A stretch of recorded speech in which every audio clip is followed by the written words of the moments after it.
Ay. Ay, parang hindi mo na kami siguro matuloy sa bed. Masakit talaga. Uy. Pahinga muna tayo.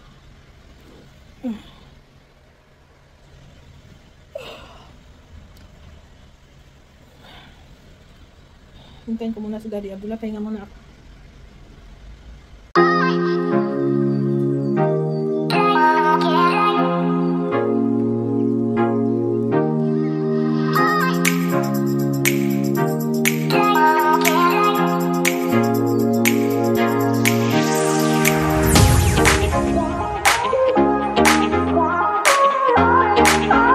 Good morning mga kamers!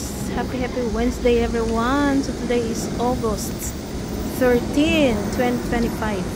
So guys, nandito tayo sa hometown ng aking anakis na si MJ. Hello guys! Ang init-init. Nandito tayo sa ating mini office. So kakain muna ako ng breakfast. Time check is 11. It's 11 a.m. So, ano muna tayo ngayon? Pumpkin porridge. Kasi manas-manas ang ating mukha. Muna tayo mag-rice. Sa mga nagtataka dyan na pag kumain ako ng rice, isang buwan talaga akong kumain ng rice. Breakfast, lunch, dinner. Ay, ninggara lagi. Yung iba dyan na kumakain ng rice na slim pa din, sana all. Tayo may mga probs tayo sa ano. Mga problem tayo sa mga thyroid. So, ano muna tayo, iwas muna tayo sa rice.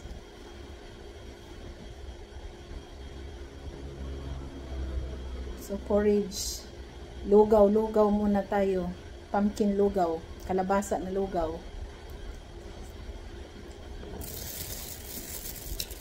Bumili din ako ng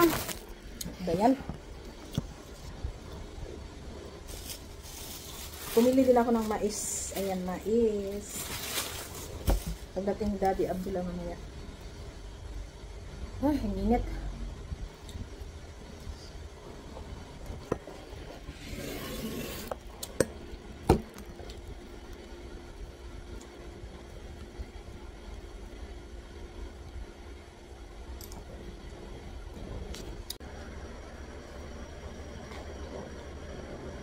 Lugaw. Ito kasing kalabasa na lugaw. Pampatanggal ito ng mga taba-taba, mga manas.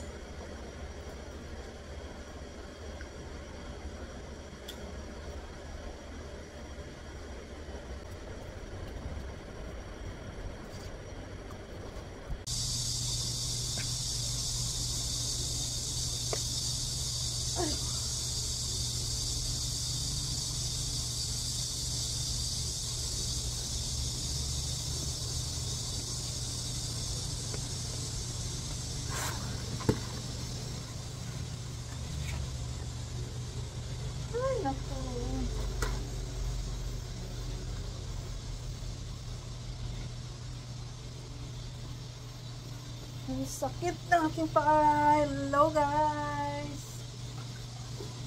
Hello. Hello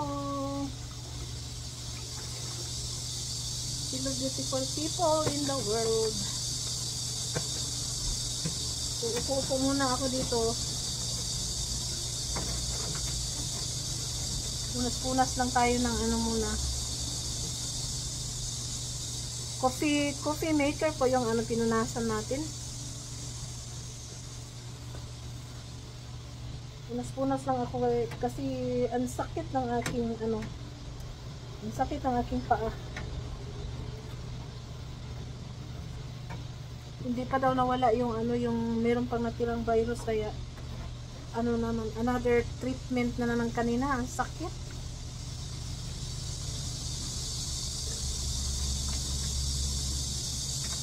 So habang hintay-hintay kay Daddy Abdullah, magpunas muna ako dito. So yung aking mga alaga, Yung dalawa muna, dalhin ko sila sa ano, sa vet ngayon. Kaya ito lang muna ang gawin natin, magpunas-punas.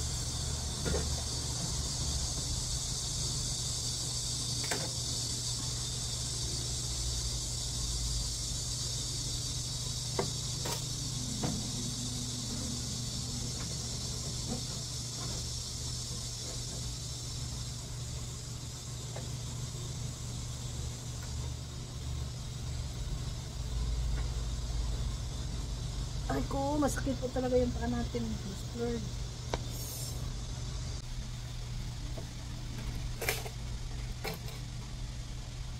Meron pang ano. Kompleto ko ito, kompleto.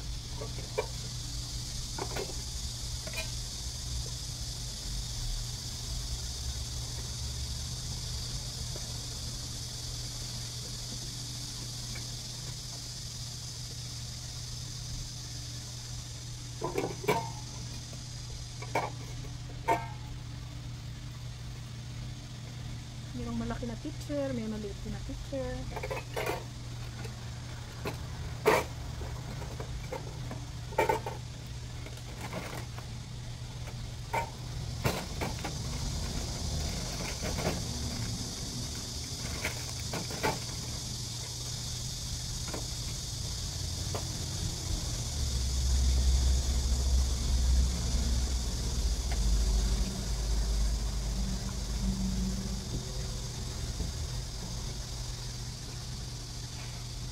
Ay, bigat.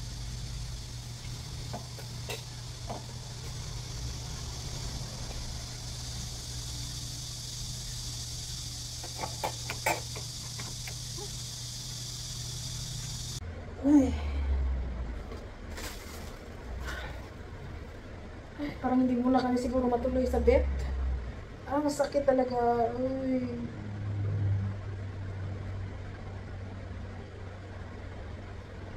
Sabihin mo kay Daddy Abdullah pagdating niya, pag naano na niya yung dala niya, uuwi na muna kami. Sakit.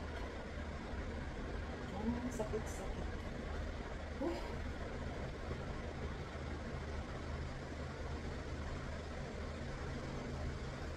Masakit ito kasi pinasok na naman ulit. Kasi balik ko naman after 2 weeks, titignan nila, i-check nila. Wala. Not in the mood po tayo today. Hindi maganda yung nararamdaman natin at ay. Aray ko. Pahinga muna tayo.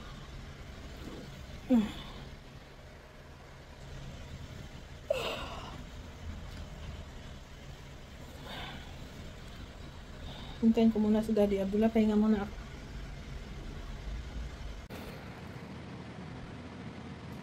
Ayan na, last na ito. Bukas tanggalin ko na to.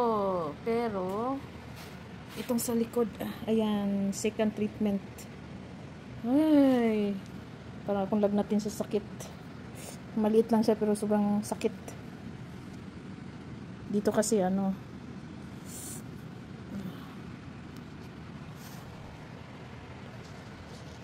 good morning! Good morning! It's another brand new day today. Maulan na Wednesday dito sa South Korea. Maglinis muna ako guys. Kumusta na kayo?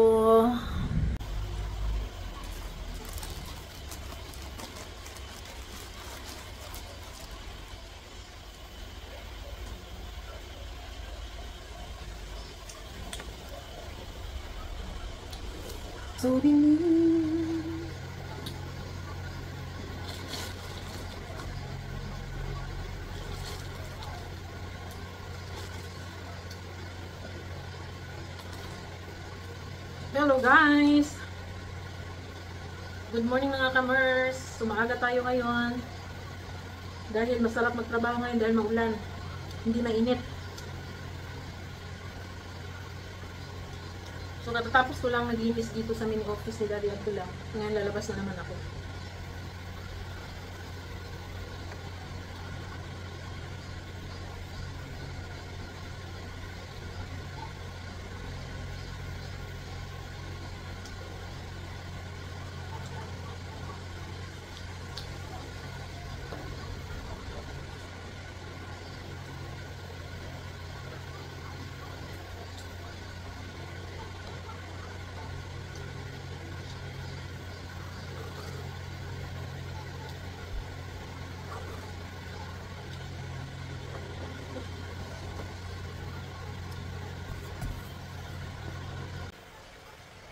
Bagong ligo ang lola.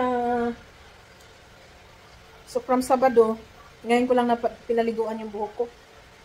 Ano siya, Sunday, Monday, Tuesday, Wednesday. So ngayon ko lang pinaliguan. So perfect.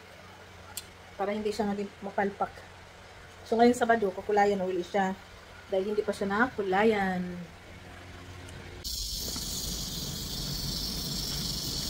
So mga kamers, so ngayon gusto kong magtrabaho dahil maulan-ulan.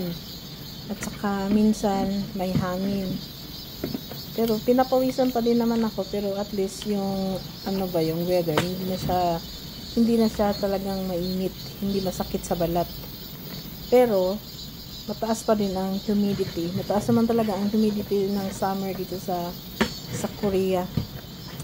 So ayan, pagkatapos nating nilinisan yung cage ng aking mga alaga, ayan, hinugasan ko itong litter box nila. So, ganyan lang naman ang trabaho ko, pabalik-balik, maglilinis, pabalik-balik. Pag wala naman si Daddy Abdullah, wala siyang iutos sa akin sa labas. So, dito lang ako sa loob, naglilinis. Naghuhugas na akong mga ano-ano, yung mga basurahan, dahil pagtingin ko mga alikabok, siyempre, huhugasan ko yan kasi yung tubig namin dito ay free.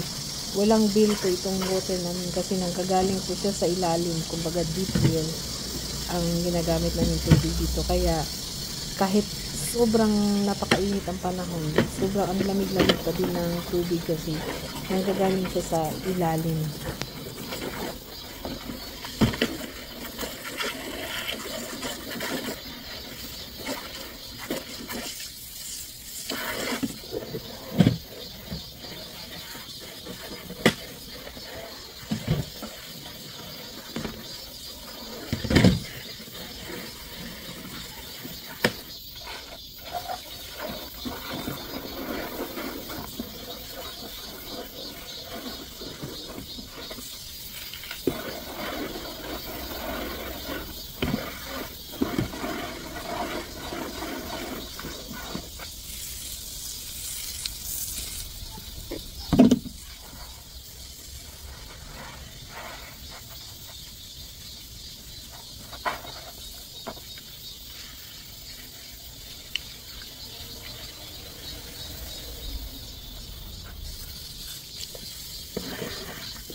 Breezy! Breezy! Nandyan si Kali! Nandyan si Kali! Ang breezy! Gusto ng camera! Ng camera! Breezy!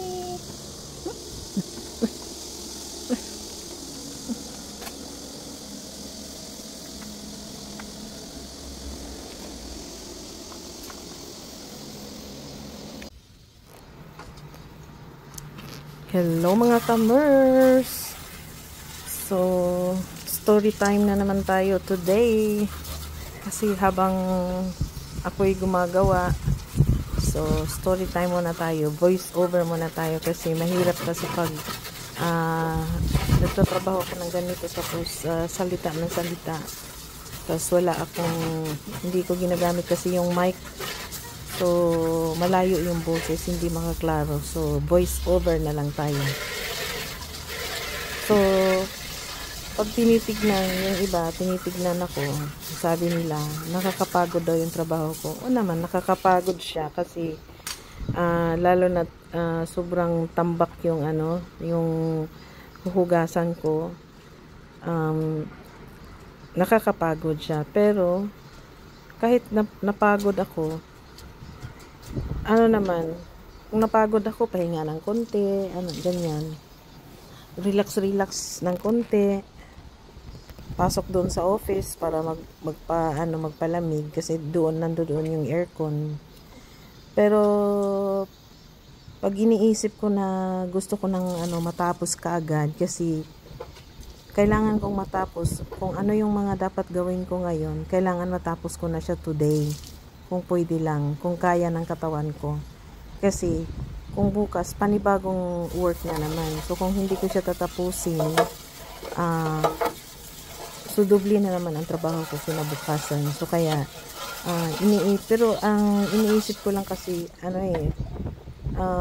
positive lang kasi ako, at saka, ini-enjoy ko lang siya para mabawasan yung pagod, ganyan. At saka, pag nag-work ako, iniisip ko yung yung excitement. So, kakaiba, pag nag-work excited. Hindi kasi iba ang feeling ko dito. Iba yung, kasi ilang taon din akong namasukan sa iba eh. So, nasubukan kong magturo, nasubukan kong mag-work ng factory, gano'n. Nasubukan kong mag-work sa cultural office, ganyan. So, iba talaga pag may boss tayo. So, dito, kahit siya, more on physical, physical actions. So, nakakapagod din talaga. Pero, ewan ko kasi yung feeling ko ang feeling ko dito, yung parang akong laging excited na mag-work, ganyan. Tapos, happy lang ako. Totoo yan. Hindi, walang halong biro yan. So, siguro ganun kasi, iba kasi pag yung sa atin yung tinatrabaho natin, kumbaga time is gold, yung nanghihinayang ka sa oras, kasi iniisip mo naman na bukas panibagong trabaho na naman. At saka ako kasi everyday may goal ako, unless lang siguro kung biglang may nararamdaman ako, so hindi tayo matatapos sa ginagawa natin. Pero kung okay lang talaga yung health ko, hindi ako nahihilo, mga ano-ano pa dyan, so talagang natatapos ko yan. Si Daddy Abdullah nga minsan naghihintay siya sa akin, kung ba naiinip siya, ay sabi ko, maghintay ka dyan, matulog ka, kasi kung hindi ko tatapusin ito, sinong gagawa bukas? So gusto ko, panibago na namang trabaho bukas, panibagong umpisa. At saka kasi, so para sa akin, ganyan, paglilinis so, ay parang therapy sa akin. Parang siguro physically lang talaga napapagod, pero kayang-kaya naman. Lahat natapos ko. Ang importante, yung parang magaan sa loob, happy ka, may peace of mind ka. Yung, so hindi naman ako nakalagay. Ewan ko lang kung sinong makarelate dyan na pag nag-work ka na parang meron kang peace of mind. Natapos ko parang wala, yung parang magaan. Basta ako, ini-enjoy ko lang talaga. Upo, yun na, may peace of mind ako. So pwede na akong uupo. So parang napaka-healthy. Feeling ko parang napaka-healthy ng buong katawan ko, yung mind ko, ganun. Pag natapos ko yung mga gawaing bahay, lalo na pag may gusto akong i-rearrange, tapos kung natapos ko yan, parang napakalaking achievement talaga. Pero hindi po ako baka sabihin naman ng iba dyan, linis-linis ko. Hindi naman. Pero nakikita ko sa sarili ko yan, parang bago ako mag-umpisa sa aking trabaho, mas gustuhin kong mag-linis muna. Kasi pag naglinis ako, so saka ko mag-work, tuloy-tuloy na yan. So pagkatapos ng work, diba, syempre kilos ako, gumagalaw ako. So sa edad kong ito, pagkatapos ng work ko, medyo nababawasan talaga ang energy natin. So ganyan. So yun, gusto ko lang talagang maglinis, ganyan. Parang as of now, priority ko ang paglilinis. Pero hindi na ako masyadong ngayon kasi pagka may edad na tayo, marami tayong iniindang mga sakit. So depende na lang sa health condition ko. Pag talagang nasa mood ako na okay ako, wala akong nararamdaman, magaan ang katawan ko, halabira, gagawin ko talaga ang gusto kong gawin. Pero pag nararamdaman ko na parang mabigat yung katawan ko, masakit yung basta mga something medyo laylo-laylo tayo kasi nakakatakot ng yung pag hindi mo sabayan yung nararamdaman mo, yung katawan mo, mahirap na. So kalma-kalma din tayo. Kasi noong mga nasa 20s, 30s pa ako, yun nga, mga 30s, lahat ng mga sa bahay, mga sofa, mga cabinet, nire-rearrange ko yan. Ang bigat-bigat nun mag-isa lang ako. So anyway, so maraming salamat po sa lahat ng ating mga loyal supporters, lahat ng mga followers, mga new subscribers, old subscribers, mga silent viewers, sa inyong lahat. Maraming salamat po sa inyo. At sana paki-subscribe na lang din, like and share. So thank you very much. See you around. God bless everyone.